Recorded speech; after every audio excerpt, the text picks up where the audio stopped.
Hey everybody, happy Monday. If you're watching us live, welcome to another episode of Secure the Seat Live. My name is Minda Hartz and I am your host. I'm so excited to be here with you today and even more excited to dive into our conversation. But first, in the comments, let me know how your weekend was. I hope you had a very good weekend. I don't know about you, but this weekend was really hard on my allergies. Pollen did not want me to be great and it shut everything down. So I am hopeful that I will not be sneezing on this broadcast. So for my fellow allergy folks out there, I see you. I feel your pain, and we will continue to secure these seats, regardless of how pollen is choosing to act these days.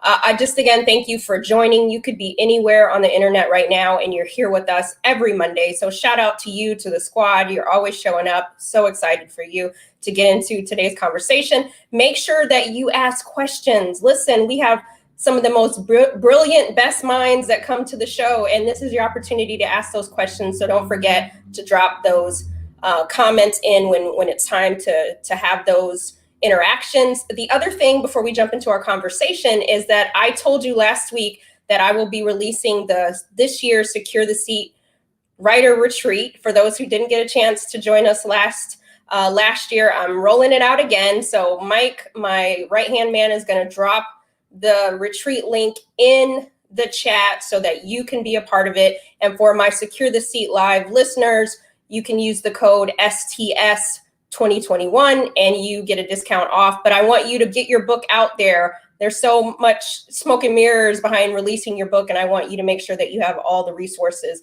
that you need so that you can secure that seat.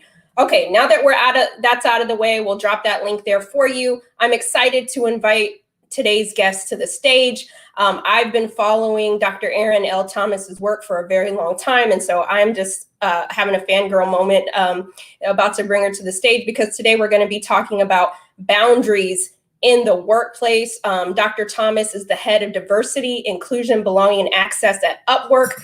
I'm a huge fan of Upwork. If you are a small business owner or even a large business owner, then you know the vibes. You know what Upwork does to help. I feel like I have a team of 1,000 when I get onto Upwork. So just want to welcome Dr. Thomas to the stage. Thanks so much, Minda. It's awesome to be here. Happy to have you. How are you feeling? I am also a little mad at the pollen over here in Chicago. So other than that, and my voice being a little scratchy, I am also fangirling. I'm a huge fan of yours and I can't wait to dig in. Awesome. And I have to say, thank you for having the memo. You know, I did the props. I mean, I've read it back and forth, but I got to put it right here and give you credit where it's due. Thank you. That means so much. For those who may not be familiar with your work, will you tell our audience a little bit more about you? Sure. So as you said, I lead DIBA at Upwork. So Upwork is the world's work marketplace. We connect millions of independent professionals with companies who are seeking their skills. And my role is to ensure that within our 2,000 person workforce, that we are fulfilling our mission to provide economic opportunities so people have better lives. And so I work on how we go about attracting, hiring, growing, grooming, developing, and paying and promoting our talent so that across lines of difference, folks from all backgrounds, secure their seats at Upwork and are able to do that for the folks on our platform as well. Hey, you know what, Dr. Thomas, you don't know this, but I actually just put in 2 things on Upwork today for something. I love it. Comment. So thank you for the company and what you all do to move the conversation forward. Today, we're talking about boundaries in the workplace. And I know on the internet last week, there was a lot going on with Black women and boundaries in the workplace. Some of you might be familiar with what happened with Naomi Osaka, her setting boundaries in her workplace. And so a lot of people like to chime in when we try and set those boundaries, but let's level set a bit. Boundaries is one of those buzzwords that we hear a lot. What does boundaries in the workplace mean to you, and what could that look like in the workplace? Because I know it means different things to different people. For sure. Yeah, I think it is important to define what we're talking about. And something that stands out to me was said to me by a mentor of mine really early in my career. She said, Erin, the role of a company is to get everything they can out of you. And I'm 20 something, fresh out of grad school, like, what? Like, how dare they? And I can't believe this. And when you think about it, well, of course, that's what for-profit companies do. They're there to squeeze productivity and, make the margins as great as they can be. But she went on to say, but your role as an employee is to tell the company what that maximum is. And so that's really how I think about boundaries. It's our unapologetic limitations and expectations that we set around what we are and are not willing to do for work and at work. And what's really great is that those boundaries are set only by us, and that they can change, right? Depending on what's going on in our home lives, depending on what we're striving toward for the next echelon of our careers, we are fully in control of what our boundaries are, and no one can take those away from us. So that's how I think about what boundaries mean. And then in terms of, ways to set them and examples of setting them, I think there's two types of boundaries that will be helpful to dig into today. One is boundaries around work. So like, what are the lines of demarcation between when we're on and when we're off? And the other is boundaries at work. So what are, again, the expectations we set for how people show up with us and what we're willing to spend our time and energy doing? A couple of examples around boundaries around work, because I think that's been really relevant with COVID and folks being fortunate enough to work from home, like myself. Some of the things that I do are small but helpful. Like, I set really clear and visible working hours on my calendar, so that if you're trying to schedule outside of my work hours, you get a notification. Are you sure you want to do this? Triple sure, right? Like, check the calendar before you just throw something on. And certainly there's exceptions to those rules always, but it's really important to lead with the boundaries you're trying to set. And I think that's really important. Another example as a leader that I try to set is making sure that I take paid time off, and that I strongly urge and insist that my team members take paid time off, because that's a right that we have, at least in our company. And, when you're taking that time off, I'm really big on be off. Don't be popping into a meeting. Don't be sending an email, both because you need that time to rest and restore, but also because it's confusing for people around you what your boundaries actually are when you say one thing and are doing another. So those are a couple of ways to kind of set parameters around I'm on or I'm not, respect me when I'm not, and even delaying sending an email until work hours have resumed is another tactic to use to respect your own boundaries and others' boundaries. We're all flexing in different ways. And so, for me, I draft a ton of emails at night, but I'll schedule them to hit other people's inboxes during their work hours, again, as a show of respect that I get that the way that I flex or the way that I work isn't necessarily the norm or the way that you work. And so, how do we meet in the middle so that I'm not infringing on your time? So much goodness. I have my tambourine, like, yes.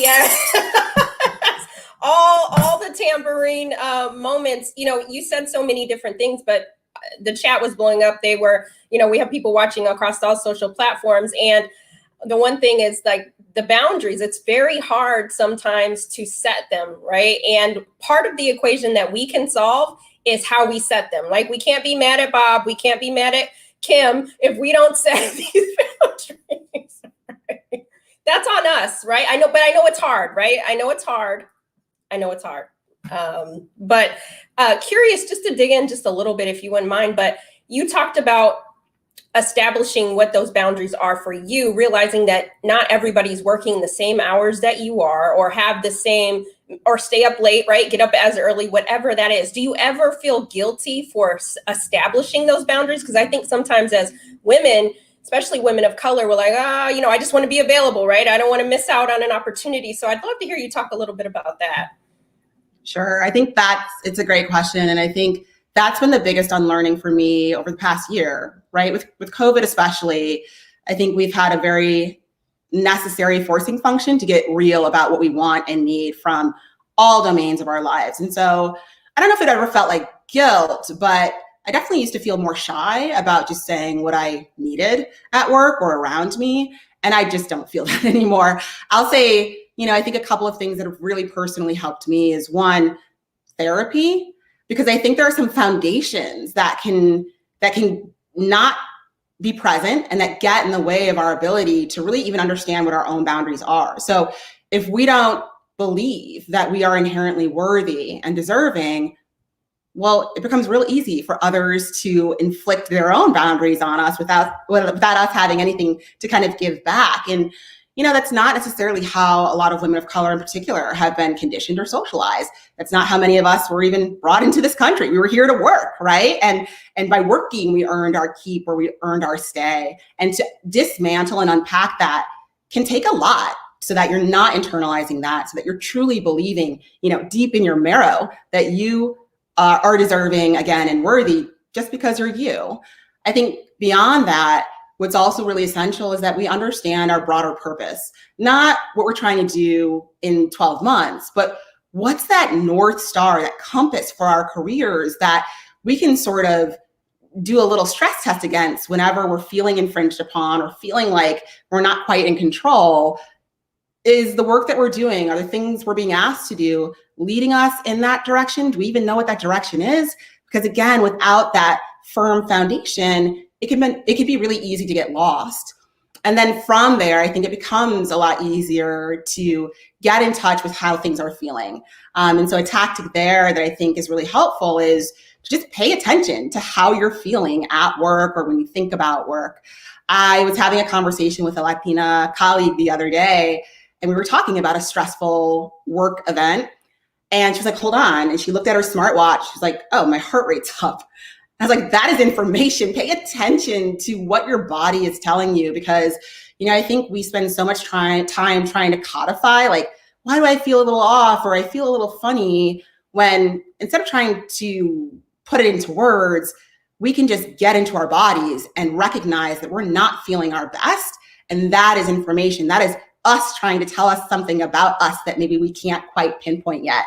And so with all of that in place, it becomes so much easier to say, this doesn't work for me. And how can we come together more strongly and more effectively so that we're all, approaching our shared goals and bringing out our best? And I think it can be that matter of fact, less scary and much more steeped in what you need in order to do what you were hired to do. Yes, every single part of that. I think that's so important for us to listen to our bodies, because I know in my former life, well, not even my former life, in my current life, I have some boundaries that I needed to set. I had a deadline, and the person that put this deadline on me was like, oh, I need this 40-page thing in 2 days. And when she had asked me to do these things before, I would, stay up till 5 o'clock, 6 o'clock in the morning, try to get it done. And then the next time she did that to me, I said, you know what, this project isn't actually due till next year. Why do I need to do this right now? Well, I'm going on vacation. Oh, okay. So you're imposing. So you know what? I can't do that right now, but I'm going to need X, Y, and Z. And it felt so good. That's so huge. Well, and it goes back to, again, your boundaries can change. And I think there's such power, and I have done this many times as a leader, to lean into what you are changing. I don't like these dynamics anymore, team. And I'm noticing that we're falling into some patterns that I don't think serve us. And here's how I think I'm showing up in ways that contribute to this. And here's what I need from you in order for us to get, more effectively towards where we want to be. That is so powerful. It showcases so much humility and so much strength. And then to your point, again, it diffuses other people putting artificial stress on you. Other people's boundaries are not about you either, right? They're just trying to get their own stuff done. And so just being firm about where you stand, kind of, again, juxtaposing that with what other people want and need, can help you realize that things don't have to be as tense as they might seem. If you're all vocal about what you want and need, you can often negotiate, if you will, to get towards, a way of working that works best for everyone. Absolutely. Listen, if you have questions, people are too busy. They're amening in the chat. But if you have questions, make sure that you drop them in. My favorite quote is by Audre Lorde: "Beware of feeling you're not good enough to deserve it." And we deserve setting these boundaries so that we can do the best work of our careers. Dr. Thomas, you touched a little bit on it, but a lot of our audience is Black women, women of color. Why is it important for us to set these boundaries in the workplace? My goodness, it's important for everyone, right? I think especially in the US, we have a culture of overwork, right? We have a pretty unhealthy relationship with work. And it tends to be a really core aspect of our identities, which doesn't always serve us. But then you add on to that for women, more particularly compared to men, we're often asked to take on tasks at work that we were not hired to do. Everything from administrative, office housework to a lot of the relational and relationship work of smoothing out conflicts or managing, kind of ER issues between people who can't get along. Women are often the ones who are pulled in to help do that. And then you add on to that women of color who, against all of those kind of constraints and demands, are also often asked or feel obligated to, or even are excited about things like mentoring more junior talent, especially junior talent of color, or serving on that diversity task force when you're not getting paid for that. So it's just layer upon layer upon layer of demand. And even though things might feel exciting, it's important to remember that just because we could do something doesn't mean we should, right? Like we have to protect, again, the boundaries we set, because Beyonce had a quote that she shared recently, and I'm going to butcher it, but it was essentially about, people think you're superhuman, they're going to treat you like an animal, right? Like they are going to forget that you have limitations. And if you're not reminding them, if you're not firm on what your limitations are and stopping short of them, right? We can't be burning out. Then there's no feedback loop. There's no checking and correcting for the demands that pile up and pile up and pile up. And so important for everyone, especially important for women of color who have all of the extras just to survive the workday. That part, I love it. I want to take a question from the chat. It's a long one, so I'm going to kind of paraphrase it a bit, but they've been working during COVID, like many of us, from home, and the lines of work and life are blurred. They haven't done a good job of establishing those boundaries. How do they get back in the game to rebrand themselves, in a sense? Yeah, great question. Yeah, it is a great question. And it has been really blurry, I think, for a lot of folks.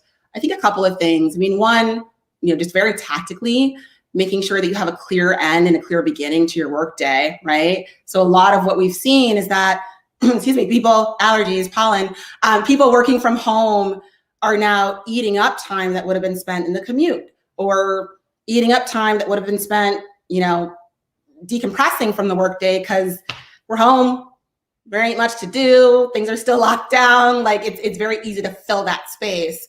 And so having a really clear ending to the day where you close your laptop and at least take a couple hours off to make yourself a nice meal, to go on a walk, to feed your kids, to do nothing, watch reruns of Insecure. It doesn't matter, but it's important not to just consume yourself with more work. And again, set the expectation with others that you're available for meetings or are going to be online, are things that are surely in your control.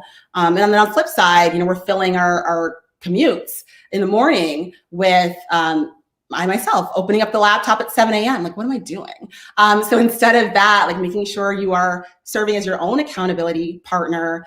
And if you're bored, that's great. Like, be bored, like sink into doing nothing, because otherwise you're doing everything and blurring those boundaries. And so I think those are things you can do for yourself. And then again, if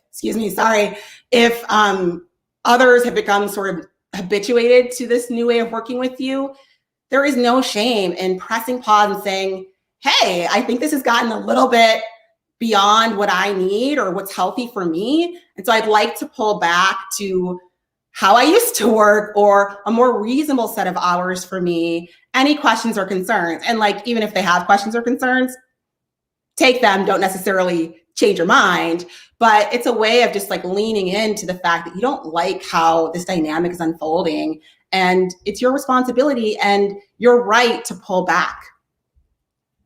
Yes, all of us needed to hear that reminder that it's our right to pull back. And I know a former guest and friend and brother, Stephen A. Hart, he says, say what you mean without saying it mean, right? You can establish those boundaries without it being that way.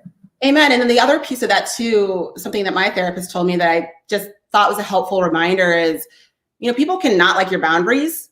That doesn't mean they don't like you, right? And it doesn't mean everyone's gung-ho about you working what seems like less, or working, on your own schedule and not on theirs, but that's still fair. It's still within your right, at the very least, to vocalize what you want and need, and then again, find ways to meet in the middle. But I think often we feel a little shy to declare because we don't want people to be mad at us, or we don't want to let people down. But again, if folks don't even know where you stand, then that's on you. That is, I learned the hard lesson, but you got to flex that muscle. And if you're not used to it, I'm sure there's a way for you to create a boundary today. I'm sure you're all thinking about those ways. So we encourage you to push yourself today, push yourself into this week so that you aren't held captive and oppressive to some of the things that you haven't actually activated to try to change.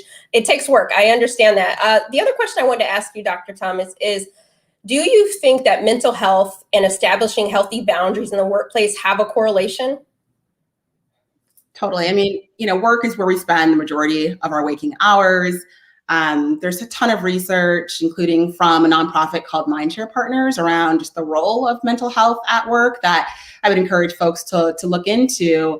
But there's a huge relationship, right? Again, in this culture of overwork, and without there being really firm boundaries or norms or codes of conduct at work, work can be a place where, we're affected negatively by our experiences. And so it's critical that, again, we show up in ways that give voice to what we want and need. It's also critical, of course, that our organizations are set up to hear those concerns, those limits, those boundaries.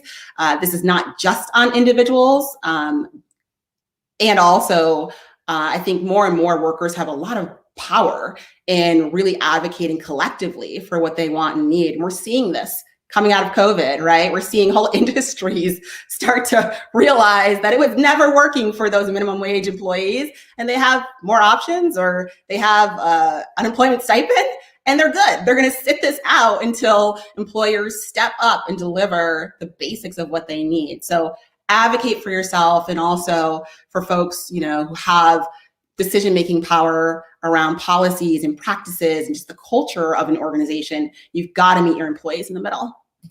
Absolutely. And, that leads me to another question. What is the role that companies and organizations can play in, once we do establish these boundaries, creating that culture in which it's heard, right? Because you actually have to believe someone when they tell you that this is the boundary that they need to do their best work. So I'm curious your thoughts on that.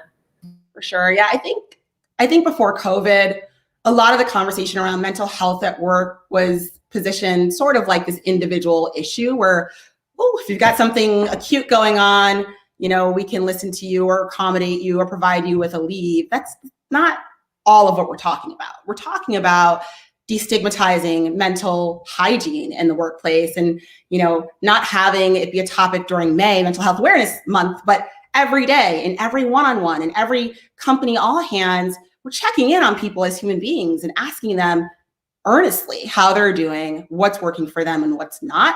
And so, especially if you're a manager, having that baked into the prompts that you ask of your employees is a really easy way to make sure that doesn't go missed. I think more programmatically, having training, having town halls and candid conversations around the temperature sort of in your company is going to be especially critical, again, now that we're starting to come out of the pandemic and we've had mental health challenges in the workplace before.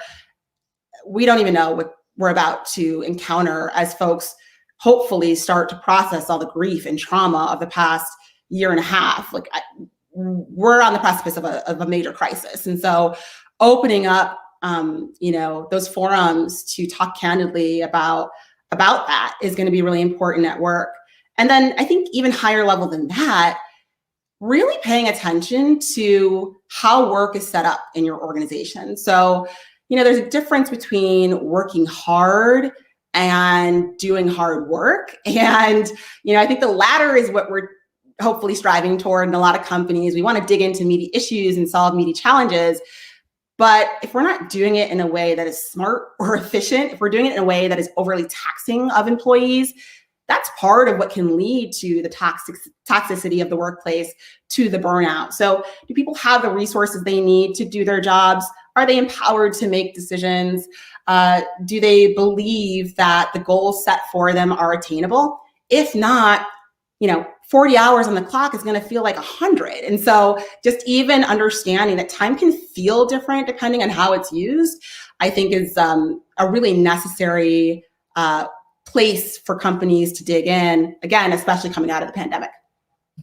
Absolutely. Thank you for sharing that. I know that everyone is getting so much out of this conversation because boundaries, I mean, they're always going to need to be set, right? And to your point, they sometimes change, need to be modified, those sorts of things. But I hope that you're creating those for you. We have one quick question before we jump into our bonus round. And one question here is along the lines of any advice you might have, Dr. Thomas, around their team it's kind of normalizing not taking vacation days, or if they do, it's a week, but I think this person is interested in maybe taking 2 weeks off, but that guilt of never, work hard, work like a workhorse, right? So hopefully I've been able to articulate that, but they want to be able to have that time, but the culture on the team is not of that. Yeah, that's a challenge for sure. I mean, I think hopefully you have enough of a relationship with the person in charge of the team, the manager, to share what that tension feels like, right? We might have a policy or we might have vacation days accrued, but it doesn't feel like I can take them.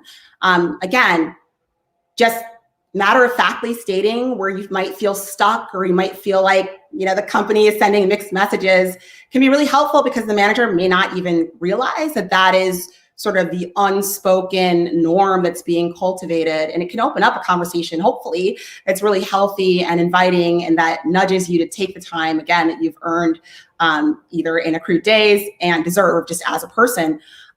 So that's one thing that I would encourage if you have a supportive leader.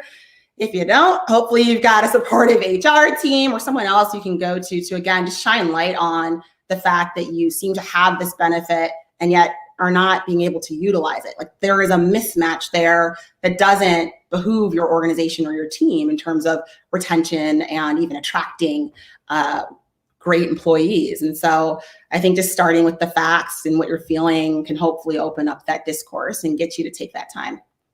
Yes. And, the theme that we've been discussing is the part we have control over, right? Our managers or whomever may not understand, they might feel some kind of way about it, but we have to at least articulate what we're experiencing, right? And so that's so important. So we're rooting for you to have that difficult conversation. Hopefully go into it that they're going to be like, wow, I wasn't aware of this, right? Let me create a safe space, right? But the main thing to all managers and leaders, create the safe space for people to be able to come to you and have this conversation without guilt, without backlash, all of the things. So because we know sometimes that comes on the heels of it, and that is not okay. We're going to drop Dr. Erin's information so you can follow her on Twitter. She's always has really great content and insight, so make sure that you follow her. Dr. Erin, I hate that we're almost at the end of the show, but I have to ask, as a lover of grits and rap lyrics, well, first of all, do you eat grits? I do. I eat a lot of grits, and I don't do sugar. I know you're anti, and so I don't even understand that. It's butter and salt all the way, a little pepper. But I love grits so much that actually I had an incident a couple weeks ago. I dropped my phone into like a huge tub of water, and I sprinted to my pantry to try to find dry rice to put it in. I didn't have any, so I put it in grits, and that did not work. Let me just tell you, it actually caused problems because the grains of grits are so tiny that I had to dislodge them from my charging port. So that's a long answer to your question. Yeah, I like grits a lot. Okay, I knew I liked you. I had a feeling that you wouldn't say sugar. I was really praying with my tambourine on the side of me that that you give the right answer. And if you love grits, definitely pop in the chat how you like to eat them. Definitely salt all day, every day. The other question, grits go good with good rap lyrics. Curious what your favorite rap lyric is and why. Gosh, yeah. So Minda, of all the questions you asked me to think about for this half hour, this one was the most stressful for me. And I think mainly because I'm a feminist, I lead inclusion efforts, I'm very much a pacifist, but the rap I listen to is filthy and inappropriate. And that is just hard for me to wrestle with every time I'm spitting bars.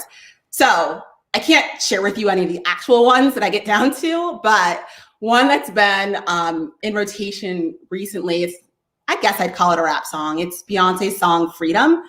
And I just love a line from the chorus where she's like, I'ma keep running because winners don't quit on themselves.